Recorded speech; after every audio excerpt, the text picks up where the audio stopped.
অনেক তো হলো এয়ারপোর্ট বলে মধ্যমগ্রাম বারাসাতের প্রপার্টি দেখা, আর আজ যে প্রপার্টিটা আপনাদেরকে দেখাচ্ছি সেটা কিন্তু এয়ারপোর্ট থেকে আপনারা পায়ে হেঁটে ফ্ল্যাটে আসতে পারবেন। এছাড়া যারা বাজেটের জন্য এয়ারপোর্টের সুপার প্রাইম লোকেশনে 3 BHK প্রপার্টি কিনতে পাচ্ছেন না, তাদের জন্য এই প্রপার্টিটা হচ্ছে ছোটর মধ্যে খুবই ভালো প্ল্যানিং এ করা একটা বাজেট ফ্রেন্ডলি 3 BHK ফ্ল্যাটের অপশন।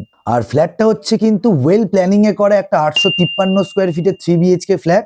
এটা হচ্ছে ফ্ল্যাটের লিভিং ডাইনিং এরিয়া, এদিকে রয়েছে ফ্ল্যাটের কমন বাথরুম, এটা হচ্ছে ফ্ল্যাটের কিচেন এরিয়া, আর এর পাশে রয়েছে ফ্ল্যাটের ফার্স্ট বেডরুম।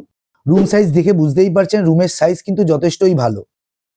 আর প্রপার্টির লোকেশনের কথা তো আপনাদের বলার দরকার নেই, নতুন করে আপনারা লোকেশন দেখেই বুঝতে পেরেছেন কতটা প্রাইম লোকেশনে রয়েছে। এটা হচ্ছে ফ্ল্যাটের সেকেন্ড বেডরুম, আর এদিকে রয়েছে ফ্ল্যাটের থার্ড অ্যান্ড মাস্টার বেডরুম, এর সাথে ব্যালকানি আর বাথরুম কিন্তু অ্যাটাচ করা রয়েছে। এবার বলে দিই প্রপার্টির ডিটেলস গুলো। ফ্ল্যাটটা হচ্ছে 853 স্কোয়ার ফিটের একটা 3 BHK ফ্ল্যাট। ফ্ল্যাটের প্রাইস হচ্ছে মাত্র 39.5 লক্ষ টাকা। ফ্ল্যাটটা আপনারা যে কোনো ব্যাংক লোনের মাধ্যমে কিনতে পারবেন। এছাড়া প্রপার্টিতে ভিজিট করার জন্য অবশ্যই আমাদের সাথে কন্ট্যাক্ট করুন।